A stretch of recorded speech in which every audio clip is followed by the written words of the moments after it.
Here with Oscar Reed, recruiting coordinator at Alcorn State. Has been at every level of amateur baseball coaching. Was also at Prairie View, Alvin, JC, but a bunch of travel, and then also high school baseball too. So, Oscar, thanks for jumping on with me. Ryan, I appreciate it, man. Thanks a bunch for this. I'm fired up about it. Yeah, and we talked pre-call. You were in corporate America for a while. What kind of nudged you to get into coaching? Yeah, so, man, really my faith, I'll go all the way back to when my playing days were over. You mentioned Prairie View. I graduated from there. I finished my senior year at 22 years old. Was pretty bitter about it. First off, I wasn't very good. It took me 5 years to start one, but I was determined. And then I remember like a dream waking up one day in right field at Texas A&M when they were number 5 in the nation, right? So I wanted to play against the best in the world. Never thought I would coach. And then, didn't get drafted. Again, after having one decent season, I thought for whatever reason, I did enough to get drafted or signed free agent. I had one scout on me from the Angels, and I'm thinking he's going to pull the trigger at least with a free agent deal. That was 2009. The Angels went a different route and went with a guy by the name of Mike Trout, right? But anyway, tried out for a bunch of teams. It didn't happen. And I said, all right, we're done with ball. I did what I wanted to do, played on the highest level, and went into corporate America. My first job, I remember being at my mom's house in Laplace, Louisiana. I'm working at a place that I interned at IMTT. And my old high school called. And they said, hey, man, you're the only one off of our, 04 graduate team that went on to play Division I ball. We need a head coach. I said, absolutely not. I think my time is done with baseball. Kept focusing on work. Well, they called again, and they mentioned money. And I got my attention. I took the meeting with our athletic director, Coach Johnny, rest in peace. He passed away a couple years ago. And he told me it'd be $3,000. I started adding up $3,000 along with what I'm getting at the oil plant. That's pretty good money. I take the meeting. He says, you're ready to go? I asked, hey, how does this work? Is this monthly, bi-weekly? He said, what are you talking about? I said, the $3,000 we talked about. Oh, that's a stipend. I said, wait a minute. You want me to do this? This for 4 months. I ended up taking the job and fell in love with it and forgot the prayer that I had after I graduated, because the prayer was, hey, Lord, what am I going to do with my life? I've been playing ball since I was 6 years old. Forgot about it. Ended up coaching high school baseball, varsity baseball team at Crescent City in 2010. We did pretty good that year. I said, all right, I get it. God, if this is going to be my ministry, I have one request. I just want to do it on the college level. So from there, I started doing a bunch of research. I became an avid bio reader. Ended up going to get a master's degree and started my career from there in Prairie View. Gave me my first opportunity on the field. Houston Baptist back then, which is now Houston Christian, gave me my first opportunity on the compliance side, because at that time I was still torn between, do I want to go the athletic director route or coach? Obviously, gravitated towards coaching. What clicked for you your 5th year? And you're not the first player that's maybe it's a late bloomer where if you play long enough, at least you're going to probably figure it out at some point. What clicked for you that 5th year of college where it was like, okay, now I've got some things figured out? Man, I think it's a testament of kind of what we're seeing today. I was older. I finished my senior year at 22 years old. So sometimes, man, a lot of times rather, you'll figure it out. In my case, I figured it out too late. But again, being able to start that year, get well north of 100 at bats, play against a team like A&M, Baylor, Texas State. Some of them guys are still playing today. Paul Goldschmidt was the first baseman for Texas State.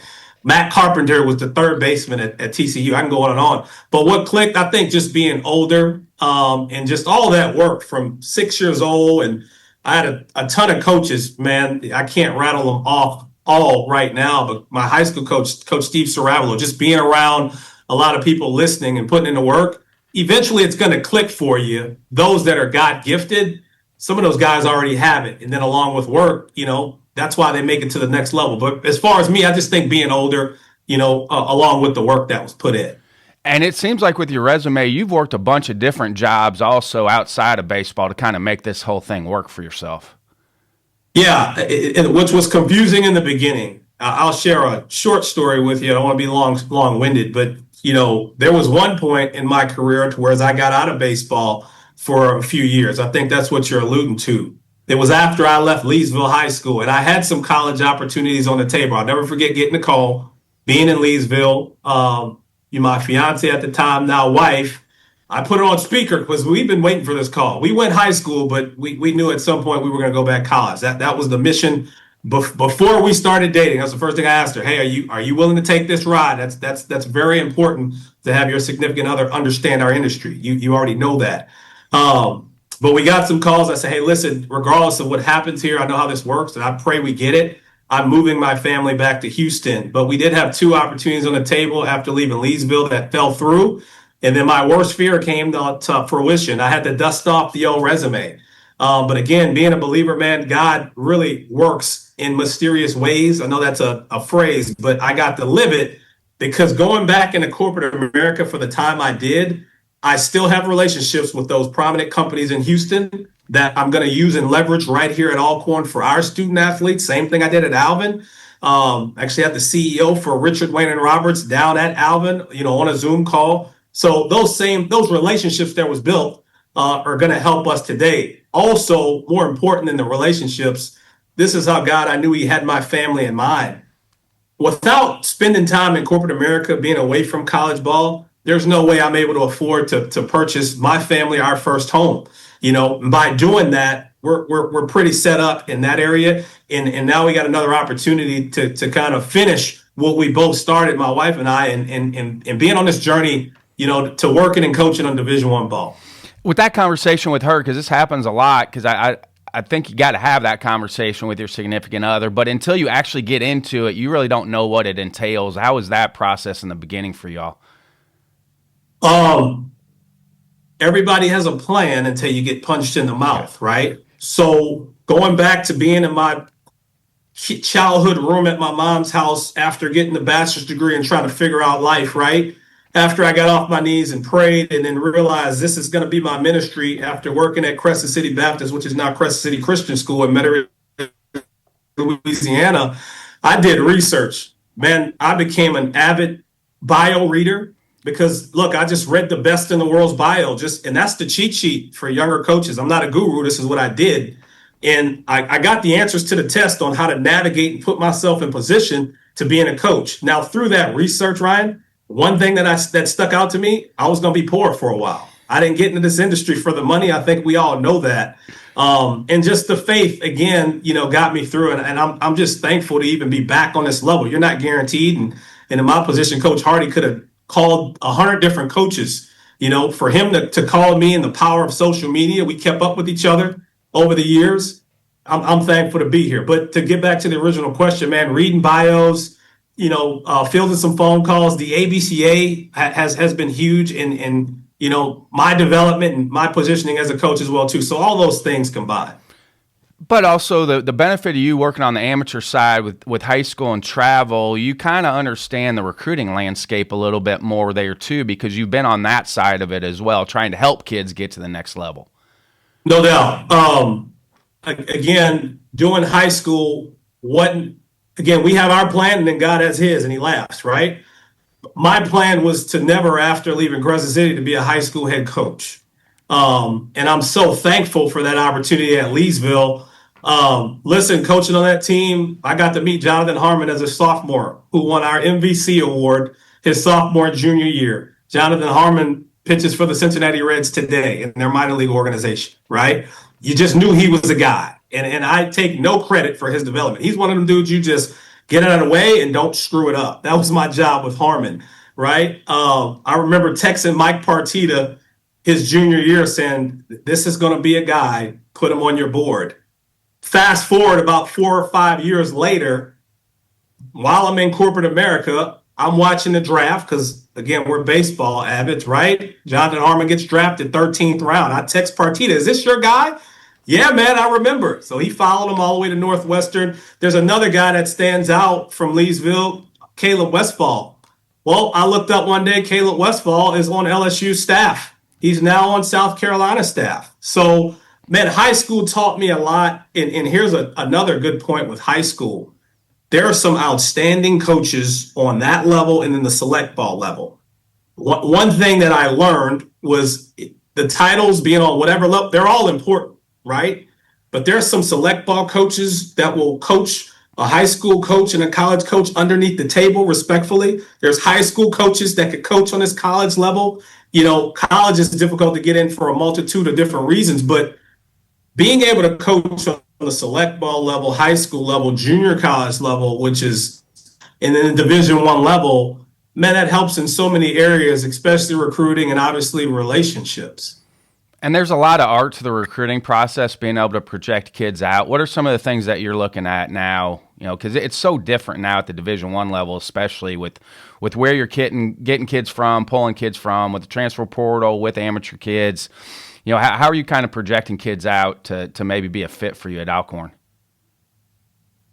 So, really good question. So for us, and I've had long talks with Coach Hardy all summer about this and even now. And for us, what I told him is, hey, Coach, the transfer portal and really the roster limits now, that works in our favor, in my humble opinion, right? Because back then, with all due respects to, the Power Four schools, right?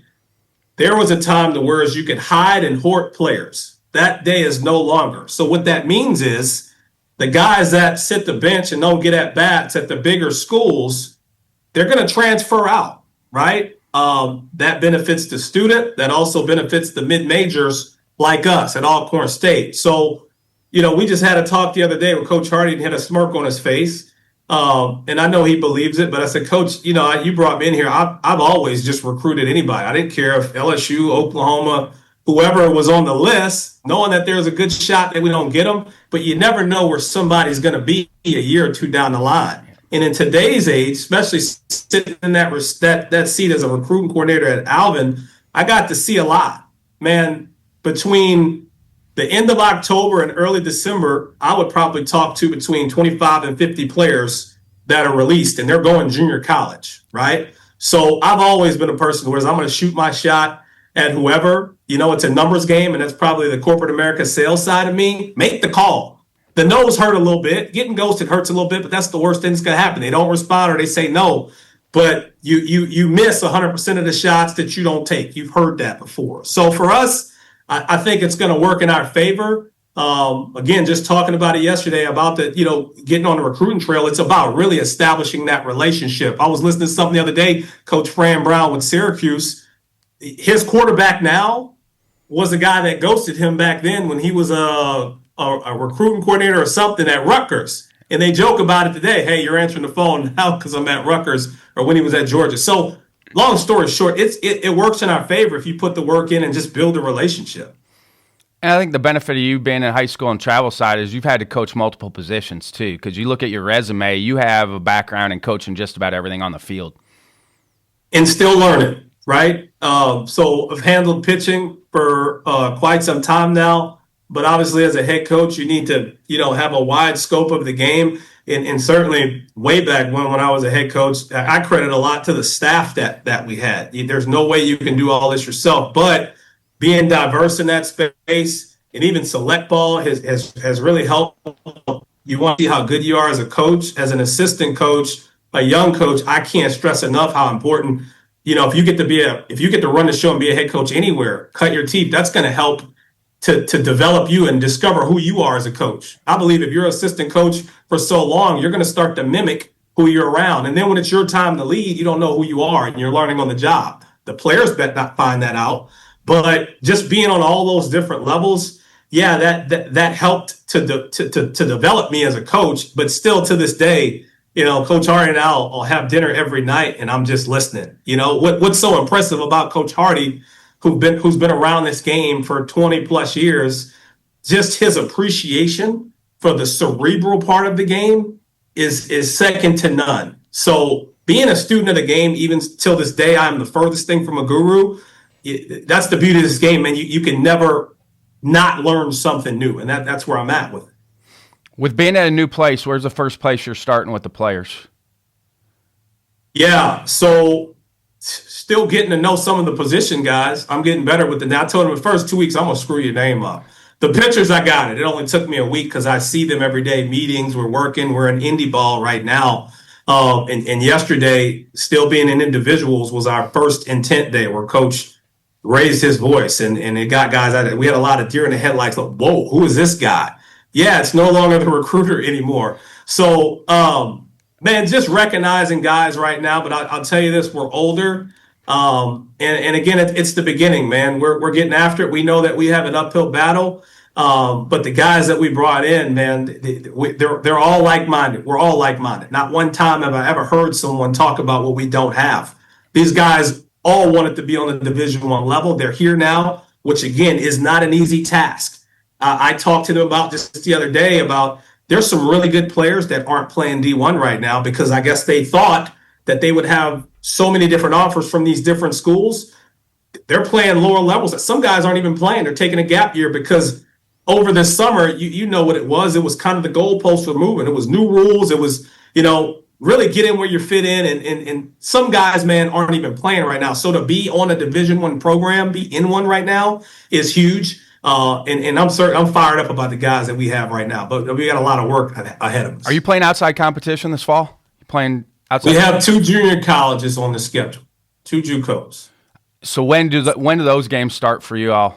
How much time you got? How much lead-in time before you get? I want to say they might be the middle or early October. So you got some build-up time with the arms then. We have time. Again, we're really appreciating the individuals right now and like not wanting to waste a moment in those because we're all so new, So the detail part about it, which again, Coach Hardy leads there, and we go as he goes, man. So we're not in a rush to start those 45 days at all. We have some time, but yeah, we have 2 quality JUCOs that are coming in that we're excited to see and play somebody else when that time comes. Have you started bullpens already?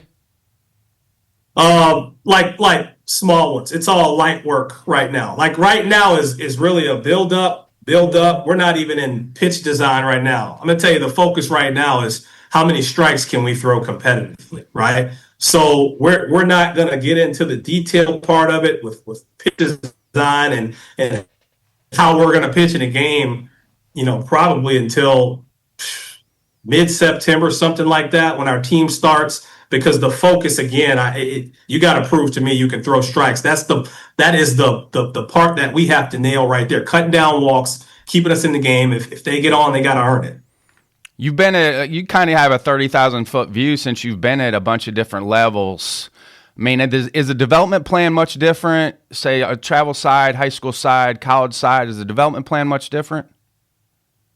Sure. Yeah, I think anytime you're on a staff as an assistant, everybody has their own way of doing it, right? So Coach Hardy, again, his way, this is probably the most detail-oriented guy I've ever been around, like to the T, to the time a meeting starts, what time we're going to finish, and then if you're not on time, you're going to see the bad side of them. So, yeah, I mean, it's been different everywhere that I've been. Alvin last year, certainly different. All the way down to my time at Prairie View and even my first go around here. It's been different every year, which is challenging, but I understand my job again is to adjust to the head coach. One thing I do appreciate about Coach Hardy is just the trust that he has, the autonomy. Hey, look, I hired you. You're the pitching coach. So I'll invite him to pitching meetings sometimes. Sometimes he doesn't need to be there, but he comes when I need him to. So just the autonomy that he gives me. But again, we go as he goes, and it's certainly different this year. And again, like I said earlier, we're all still learning because there's so many new guys that have been brought in this year. Will you script bullpens? Yeah, when the time comes, for sure. Like when again, this is the wrap-up stage, I would probably say towards the middle end, absolutely. We're going to definitely do that. That's important to do. How many bullets are they going early here? So say that first bullpen for you guys, how many pitches? Man, the first pin was 10 pitches. It was 10 pitches, So again, it's a build up from there. Because you got to understand that the first time we enter squad, which we have a while for that, you're not going more than 1 inning, right? And the goal there is to get out of that inning without walking anybody, right? So really, they should hit us off the field. If he says flip it, it's because they hit the ball, right? You shouldn't walk anybody there, especially with the type of focus that we have and what we're doing with our data strategically. These guys understand the focus on one thing right now. Hey, who's gonna be on that leaderboard that we have with strikes percentage? How are you handling guys coming in? And you probably dealt with this a little bit at junior college, guys that have never pitched in the bullpen before, and trying to help those guys transition to bullpen arms? Because not everybody's going to start. So how are you helping guys transition to bullpen roles that have never had to do that before? You mean like guys that are transitioning from starter to reliever? Yes. Yeah, a lot of conversation, and right now, because we're all so new, roles aren't defined. So I'm going to know your role. We got 45 days to do it. I'm going to know it about halfway through, right? And when I tell our pitchers, I'm the type of pitching coach, man, I talk a lot, but it's very important for me to listen to you. Right now, the phrase is, I need you to listen to your body, listen to your arm. If there's anything nagging, I don't need you to try to muscle through it. I've seen this before, right? So getting back to your question, conversation along with the data that we have, and then their performance is going to define who, what, when, and where, right? But we're already preparing for that. Again, at dinner last night, Coach Hardy and I talked about that. At some point, I'm going to ask you, Reed, hey, what's the plan for, such and such, because he looks like he's going to be our mid-relief guy, our long relief guy, our backing guy. And we'll certainly have a plan for that. You guys in the weight room now too? Absolutely. I can't rave enough about that. Was a recruiting pitch. We're blessed to have 3 strength and conditioning coaches. The head strength and conditioning coach, and Coach Gant, is a baseball guy, right? I think he was drafted a few different times. So anything you give me that's going to that I can leverage in recruiting, I'm going to do that. So our guys go, I think there's 3 different slots in the morning. So they get that out of the way. I think it's 3 or 4 times a week that they do that. And then we get to the baseball part. And then, we'll have our conditioning side of that later on in the day, typically after we're done practice. And you do have a data background kind of on your resume looking at that. When did you start diving into some of that stuff to help with pitchers? Man, when it became popular, when the world was talking about spin rate and just data alone, you have to. It's irresponsible if you don't pay attention to, especially if you're a fan of the game, right? I was thinking about this the other day. I use data. I think it's important. Number one, our guys like it as well too. They love it, actually. But you can't. I'm not going to swear by it. An example that I paid attention to was, I don't know if you remember the World Series. I want to say it was the Tampa Bay Rays. I forget the coach. It might have been Cash, right? What's the pitcher's name? Yeah, I forget. I know. He was begging him not Actually, to I was with game. Zach. That's a good story. I was with Zach Dillon. We were running. I was filming the 12. And we talked about this for the listeners. Oscar coached with the 12 with Zach Dillon, Zach and I are watching that game, and it's Blake Snell. And there it is. He's at I want to say 55 pitches. I think it was 55. I tell this story a lot. And they pull him then, and the Rangers end up winning. And winning the game. You and I both know how hard it is to get to and it was like the 7th inning. He was cruising, and immediately they pulled him, and the game was over. That was it. It was immediately. And the camera guys did a great job at zooming in on Snell's face, and I'm just as a fan, leave him in. It's the world. Leave him in. And he pulled him, and I think I'm a fan. I think he's a great coach. But on the flip side, Manager Bruce Bochy, who's out of the game forever, comes back, wins a World Series in his first year back. That's not by accident. I heard him speak. You still have to have baseball feel. So getting back to the question, I marry them both. We're certainly going to use the data, but you still have to have your baseball instincts and feel. They go hand in hand, in my humble opinion. Well, and Aroldis Chapman's a good example this year. I don't know if you saw that story. They said this is the first time in his career he's trying to spot his fastball. First time, and he's been in the big leagues forever. And he's rolled through I think it's been 40 outs in a row. 40, 50 outs in a row. He said this is the first time he's ever concentrated on trying to spot his fastball. With the Chapman, I can has made a lot of money just trying to throw it over the plate rather than just spotting a fastball. I can believe that, but at the same time, being on that level with his ability and the amount of just quality pitching coaches that's been around, it's also hard to. It is. It's extremely hard to say that's not he had to have tried to spot a fastball, but I don't know. I'm not. Yeah. Oh goodness. Your development calendar, I mean, you guys deal with a wide range of ages now. Majority of your guys transfer older guys, or do you have some high school guys on your roster too? We had a long conversation about that. Again, there was a lot of learning on the fly this past summer. This past summer was super important for everybody. Being able to sit back for a while and just study the Division I level and where our game's going and how it's growing and changing, especially sitting in that recruit coordinator seat on the junior college level. I think in today's age, unless you're just the best of the best, which the bigger schools get first dibs at those guys coming out of high school, man, you have to go older. I think you're doing a kid a disservice by putting an 17, 18-year-old on a Division I level when he's going to be playing against older guys, right? And may not, clear the 50 at-bat mark where you go down to junior college where you have a better chance. It's not easier. I am a JUCO alum from a player, to now my time with Alvin, and there's some absolute dogs down there, especially in Region 14, right? Just outstanding coaches. And then the players, just look at their resume. A lot of those guys from that conference, and not just Region 14, but across the country, they go on to some of your favorite schools. So baseball and the development side of it, Ryan, it is here. And some people may be mad at me or disagree with what I'm about to say, but you owe a lot of that development to Perfect Game.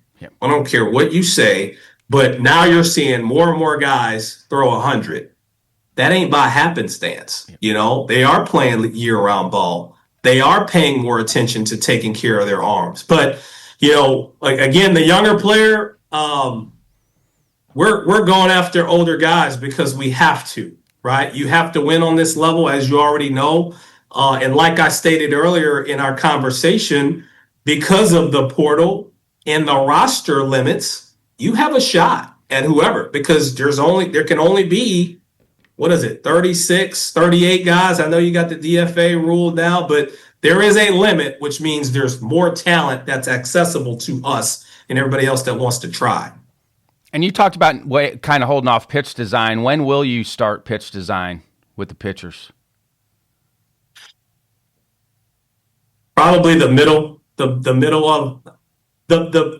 early beginning. Like right now, again, we're just getting into fastball changeups, right? Like right now. Matter of fact, we're introducing our off-speed pitches next week. Right now, it's fastball, fastball, fastball, and just building up, right? So I'd probably say maybe by like the second inner squad or something like that. It'll be pretty early because again, that's gonna also help with us recognizing who our guys are, right? So it'll be pretty early with pitch design and just kind of opening up for these guys. They're already chomping at the bit to, Coach, can we throw? Well, we have a lot of time, guys. It's going by fast, but I can't stress the fact that we are taking advantage of our indie work, the 45 minutes that we have, right? We're locked in on that, and that's very important as well, too. That other stuff is coming, and it's going to get here fast.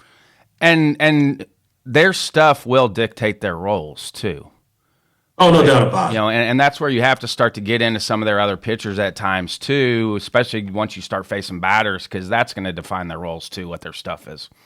Absolutely. Another conversation we had in confidence, Coach Hardy and myself, it's looked like right now, I like the fact that they can see the leaderboard. There's a data, kind of an analytics thing that I put together to where they can see where they rank as pitchers, and it'll update every time we put the numbers in on their own. They can see it on the S Drive. Right now, it's a competition of who can throw the most strikes, right? Now, this is just bullpens. You got some guy that's down at the bottom that, he's down in the dumps about it. So strategically, it's working. This is what I want. I want you. This tells me you care about this stuff, right? But I've also seen this movie before. I won't say what player it was. I had to put my arm around him the other day and say, hey, man, we hadn't even got on the bump yet. I got to see how guys throw when there's a batter in the box. Right now, there's no batter in the box. So there's opportunities for guys to climb, and you're certainly right. When the lights are on and coaches play ball in the inner squad, some other guys are going to emerge, and we're looking forward to that. But again, man, we are so locked in on the little detailed work that we have right now in our indie work. Well, once you start facing batters, will you have like a spreadsheet against hitters as opposed to bullpens? Will it be blended together? I'm always intrigued by the numbers and how coaches use numbers to tell stories. Will you have it separated out, bullpen work, hitters? Will it be blended together? How does all that information come together? You bet. You bet. So Coach Hardy and the position player guys, it's two other coaches that we have. They have their deal. They have their own thing. With the pitchers, we chart all bullpens, and we're also going to chart in games. So it's kind of broken down to whereas here are our bullpens. And then once you set foot on the mound in an inner squad, it's all defined because we want to see that. We're going to compare that. We're going to talk about that, to study it, review video, all that stuff. So, yeah, will we combine them offensively? We won't combine them, but we certainly compare notes. And that helps us to build our depth chart and also define the roles that we're talking about. Yeah.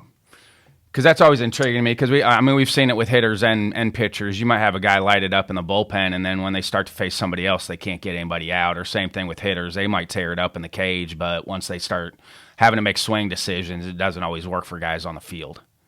It's interesting how that works, right? Yeah, and so that's some of the stuff we're talking about, and we'll see here. We'll see here pretty soon. Since you just got there, for you guys starting to prep, how different, when you talk to Coach Hardy, how different is the fall as opposed to the spring for you all?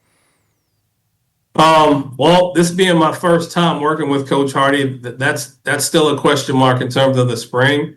But the fall is like everywhere else, kind of like what we talked about, man. You're through conditioning, through meetings, through guys that have brain farts and show up to study hall late and other meetings that we will have. Everything you do is being documented and is a part of the competition, especially the school part that doesn't get talked about enough. We're still college athletes, student athletes, right?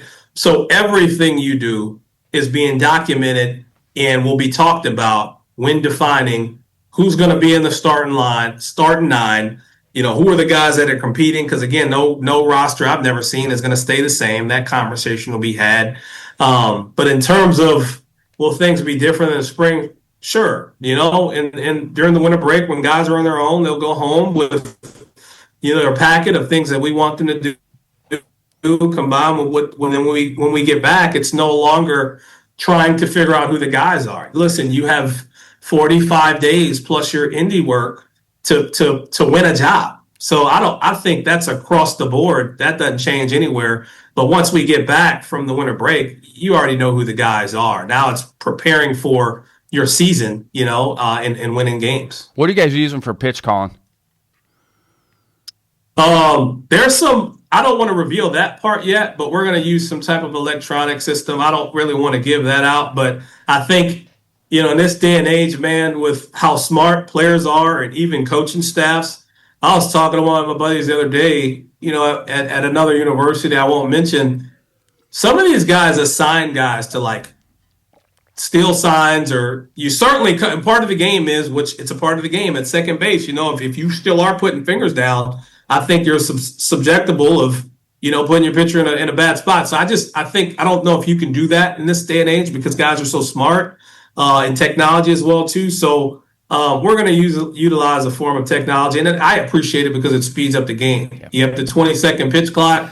So that form of communication, I think, just in today's game, you have to use it. You have to. I just said, just as much of pace of play is in play, you have to find a way to be able to get stuff in quicker for your guys. You have to. What do you like doing pitch calling wise? Because that was part of your resume too, is calling pitches. Do you like that part of it? I love it, man. I'm so excited, to be back again on this level. To be able to call pitches. That's a part that I pride myself on, and it's all you're a part of the game, right? A big part of the game. But a part of the way I work with our guys, again, I allow our guys to shake, right? That does not offend me. I tell them, look, if you shake and they hit it 450, it needs to be one of these, right? Vice versa, if I call a pitch, which will happen sometime, and they hit it off the wall or they hit it 450, that's on me. Let's get them there. What I want to see out of you in responses, right? Let's get the next guy, because that's what it's about. We're teaching our guys right now, knock on wood, someone boots a ball behind you, turn around, hey, I'm going to get you another one, right? The worst thing in the world is a guy knows he screws up and you turn around and mean mug them or say something you're not supposed to say. So nobody's trying to screw up. But in terms of pitch calling, we're working hand in hand. We're doing this thing together, right? And when it goes right, you're getting all the glory, right? When it doesn't go right, I got to put you in a better position. And we're working really, really hard right now to earn each other's trust and respect. Again, we came in, we didn't know each other. My first message to the team, certainly to each other, but I'm going to earn your trust and respect. The same thing, vice versa. You got to get mine, and that's what the fall is for, and we're currently doing that. I think I got better at that as I got older, of allowing pitchers to just stay with their strengths as opposed to worrying as much about the scouting report. Because guys are going to miss spots anyway. Yeah, but I think the scout report is important. Again, I think it's responsible to have that, read that. This game is beautiful because it's you can't just be robotic, right? You can have the perfect scouting report, the metrics, all that, and still get your butt kicked. You still got to go out and play the game and hit spots like you mentioned. You know, the best part about this, Ryan, though, which again I'm preaching to the choir, is anybody can be beat, man. With that guy on the mound, you have a chance. If you're in the zone, keep guys off balance, know how to work up, down, in and out of the zone, keep us in the game. Anybody can be beaten. That's the beauty of this game. It's not like football where it's just, man, you could prepare all day. If the level of the playing field isn't the same, you really don't have a shot. But in baseball, we saw it a lot last year with the Murray States and the Houston Christian, right? And the UTSAs of the world, which I saw firsthand in Alvin. We played those guys in the fall. I wasn't surprised at all at what they did, right? We had a pretty good team at Alvin, and they handled us in the fall like they were supposed to. They're the Division I team. So, but anybody, man, we learned a lot last year can be beat. You know, with you having that guy with the ball in his hand. And with pushing your guys' fall later, that's because of the recruiting calendar too, correct? To give you time to get out and see some guys in the fall. Yeah, that's the weather's good enough. Sure. You know, those of us that coach in the North, we had to start earlier because we couldn't get on the field in November. But for you all, you've got better weather down that way. You can push your timeline when team practice starts because your weather's better, but you're also trying to get out and see guys too for that month. No doubt, which is a big part of it. Again, you got to see guys. You got to rely on certain sources, like I mentioned with Perfect Game. I mean, in today's age, I think we're blessed, especially with social media and guys being able to post and see somebody and. You know, you can take a look at a guy in New York, and as coaches, we all have people across the country that, hey, I can't get up there right now. Can you give me a little bit of background on this guy before I give him a call? So, yeah, man, but certainly recruiting definitely plays a part in, you know, the schedule being moved and things like that. Do you have a fail-forward moment? You have something you thought was going to set you back, but looking back now, it helped you move forward? Could be professionally or personally. I think it could be what I mentioned earlier about just I did not understand. I didn't think I'd have to go back into corporate America years ago. I did not understand it and was really bitter and upset about it. Confused as well, too. You know how you do everything right? Intern, go work for free, network, ABCA, all that stuff. And then boom, no job opportunities. It was gut wrenching. It was heartbreaking. And then it was harder because I'm a newlywed at the time. So you can't sit around and sulk and be mad at the world. You got to go to work, and that's what I did. But again, my faith got me through that. And again, I realized it probably halfway through that God's still in control. He's right there through it, you know. And I mentioned those relationships that I have today. I remember, you know, being at a job. I worked at KPRC Channel 2. This is an NBC affiliate. Every time I walked into the news station, it's like, Lord, what are we doing here, right? I have 3 monitors. One monitor periodically during the day is keeping a baseball game. Some of my old friends. So it was the fire was still there, but having to lock in on corporate America was still developing there. Man, sales and being a recruiting coordinator, a recruiter in general, they go hand in hand. Why? Because you get to talk to people, be personable, be yourself. So I would say that was probably one of my failing forward, days. Again, especially going through that, being in position to buy our first home in a beautiful neighborhood. in Houston, Texas, Siena, and still today, waking up today, being a Division I coach, man. So that's my moment right there that I'm certainly thankful for. What is some advice for young coaches about trying to stay patient in the process? Because it does get frustrating. When you said it, when you're doing everything right, you're doing everything that people tell you to do, but there's no blueprint for getting that next job. What's some advice for staying patient in the process? Yeah. Man, one thing I learned, Ryan, is that, again, coaching on all those different levels, there are really, really exceptional coaches on each and every level. I've met some high school coaches that, without a shadow of a doubt, could be valuable quality on some Division I program, D2, whatever, right? Same thing for select ball.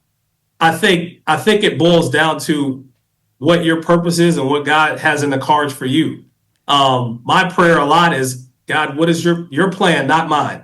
This wasn't forced, right? Coach Hardy called me, and again, he could have called multiple different guys.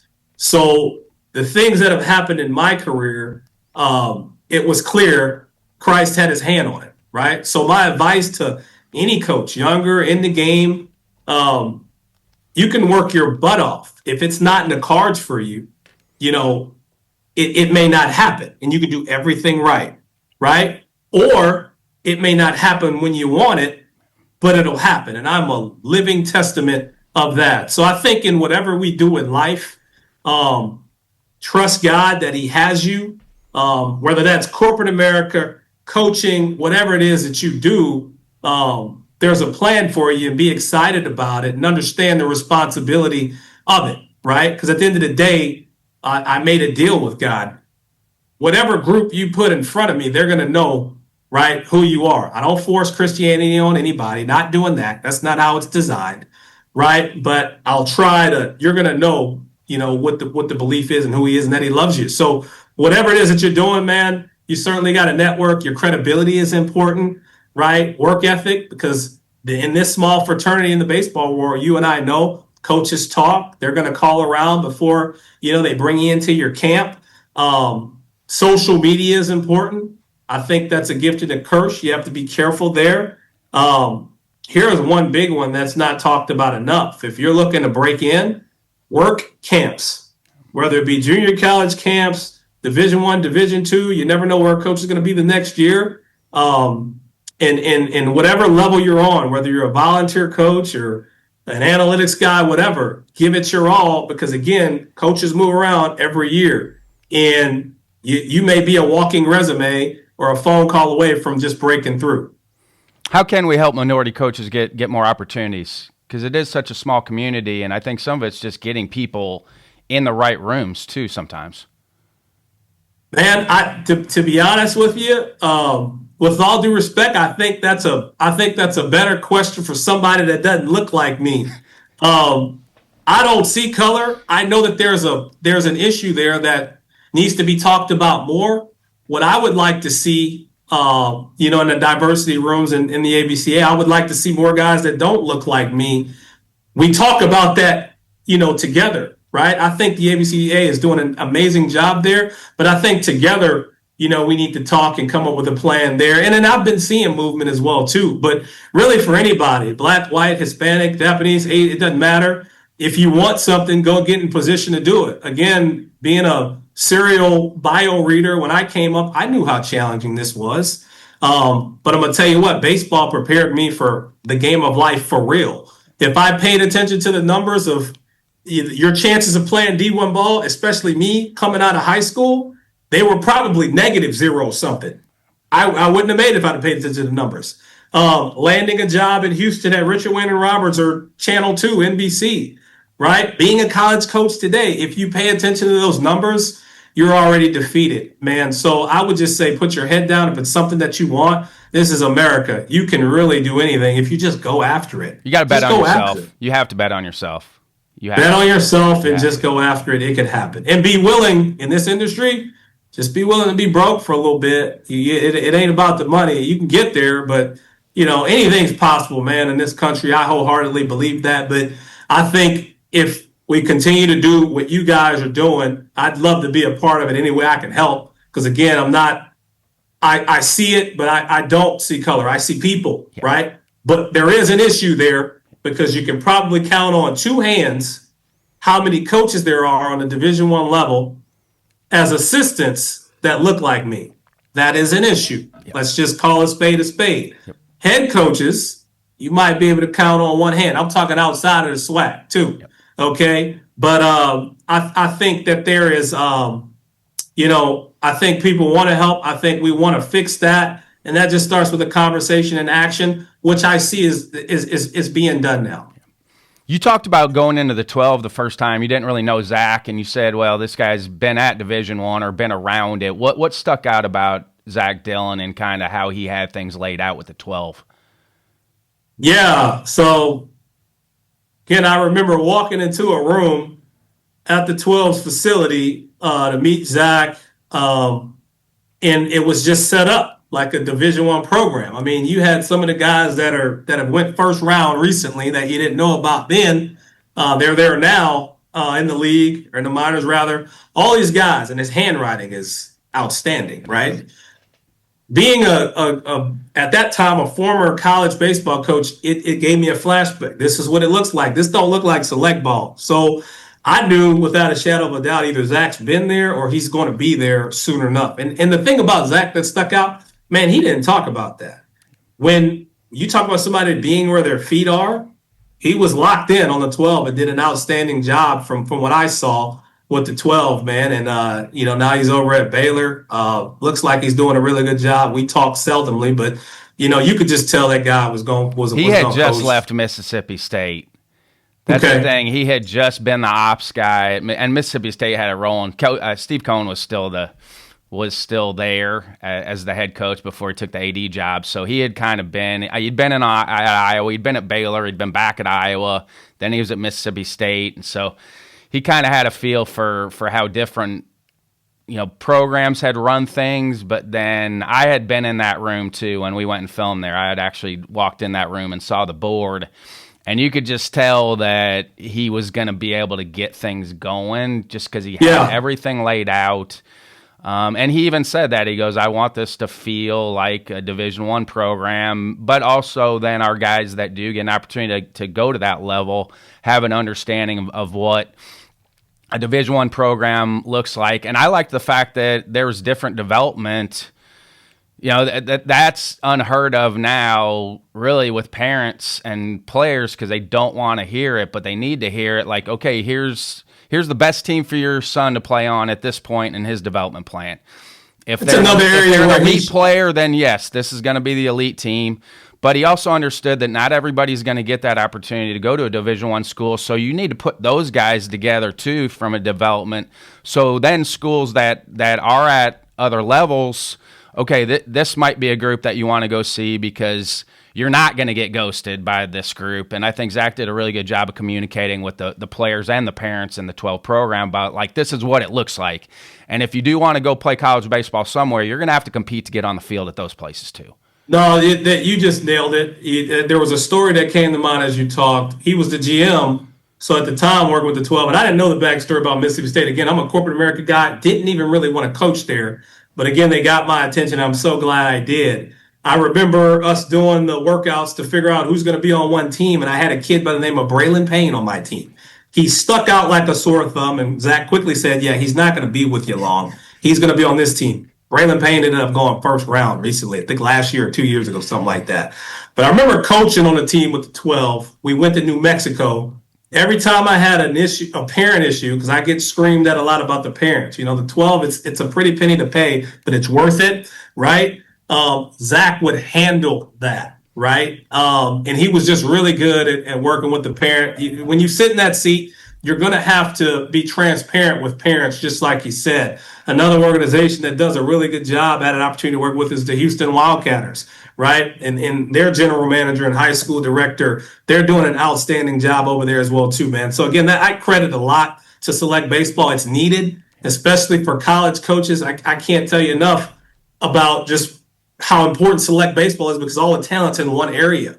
So you can knock out your recruiting at a perfect game event or Jupiter or what, because they're all right there. High school, it's more scattered. You might go see an arm that you like, but the offense that he's facing that day may not be. It may have one or two guys in there where they're at a perfect game event. Everybody's a dude, and you really get to evaluate there. So I appreciate that level, and certainly what Zach did, you can certainly tell. Have you always been an avid reader?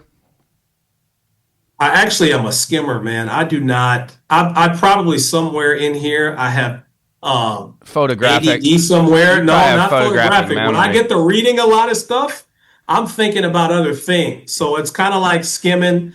I do not enjoy reading a lot, it's just never been there. Just you saying you're diving into coaches' bios, because that's a smart thing. Because they say that I had success leaves clues.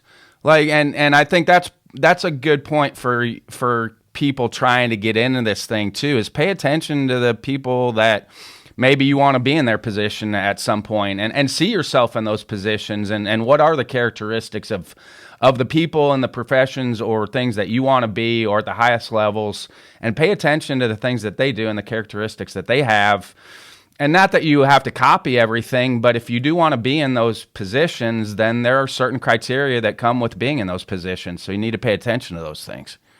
Yeah, I just think it makes sense. I agree with everything you just said 100%. If it's something you want to do, the answers are really already out there. And again, for me, all right, let me just go to the national champs and go down their coaching list and read what these guys did to start. And I mean, it's just all there. I think it's the responsible thing to do. It's a no-brainer. What are your morning or evening routines that you have that you like? I'm sure your faith is one of them, but do you have other things, or is that the main part of your morning and evening routines is your faith? My favorite routine is FaceTiming my kid as he walks to school, because I miss that, right? Again, man, we're blessed to be in a neighborhood to where the school is 2.5 blocks away. So those morning walks with my 6-year-old, I miss, but because of technology, Jocelyn does a good job of FaceTime, and I miss. That's part of my routine. I'm not going to miss that, right? So, that alone, and then when you get to work, I'm sure it's like this for everybody. It's different every day. Jocelyn, that's my wife. She asked the other day, so what's it like out there? What are you guys doing? It's something different every day, and I love it, and we get after it over here. I think that's the best thing about that job is it's different every day. Yeah, especially being in a new environment. Like I'm learning. I'm bugging people right now. The office just got set up this week, right? The internet, and this is my second stint at Alcorn State, which I'm just like a kid in a candy shop, because my first go around, what I learned, the people at Alcorn State are some of the best people. The administration, some of the nicest people in the world, kind-hearted, would do anything you need from. You just got to ask, right? So I'm running into people that I hadn't seen in over 10 years. Surprised some of them remember my face. So it's been some hugs and, hey, I didn't know you were back and all that. But still getting acclimated and getting things set up, learning who does what, because there's a lot that we're trying to get set up for, even right now in our fall, that we're going to need. But we have an outstanding support staff here at Alcorn State. I would take that tour with the academic people. That was one of the first things I did. I know I'm a little bit of a throwback when it came to that stuff. I did every campus tour, even when I was a head coach at Western Illinois. I gave the campus tour with the parents and the players. People are like, what are you doing? I'm like, this is our one shot. Like, for me to be able to hang out with them. I know it's so different now with the transfer portal. I didn't have to deal with that. So you don't maybe build as many relationships at the Division I level because you're getting kids transferring in the summertime, so you don't have that. But I felt like that set us apart because I did actually give the campus tour. I'm with you there. You just gave me an idea. But because you're trying to learn about the school too, and I know people don't like to focus on the academic part of it, but I felt like we got a lot of kids because, especially parents, we maybe didn't always get the kid, but we maybe got the parent first because they knew we were invested into their child outside of the baseball part of it. But I know the landscape is so different with recruiting. You still got a recruit coordinator in you. You know some of the ins and outs right there. I see it. Man, that's an excuse to get on the cart. So I'm right there. What are some final thoughts before I let you go? Man, really just thank you for this opportunity. Like we shared earlier, anytime, we get to promote Alcorn State University and our coach, here's a request. I think you should talk to Coach Hardy. Obviously, him being here last year, our commander-in-chief, he does an outstanding job. He's got story for days. So I hope that there's a conversation there sometime in the near future. But I want to thank you for this opportunity, because, I think there's some special things on the horizon in what we're doing internally. We have a great leader at the top in our athletic director, our president, who I've known even the first time around here when he wasn't the president, but you can just tell. And that guy's got something special about him, and now he's running the show here at our university. I hadn't had an opportunity to run into him yet, but our administration here, from top to the bottom, man, Alcorn State is a place to where you want to be. And the kids that we hadn't met yet, I'm coming. You're going to know about this place, and I'm fired up, and I can't wait to get you on campus to show you how beautiful it is here on our campus. Love it. Best of luck, Oscar. Appreciate you, man. I really appreciate it, Ryan. Thank you.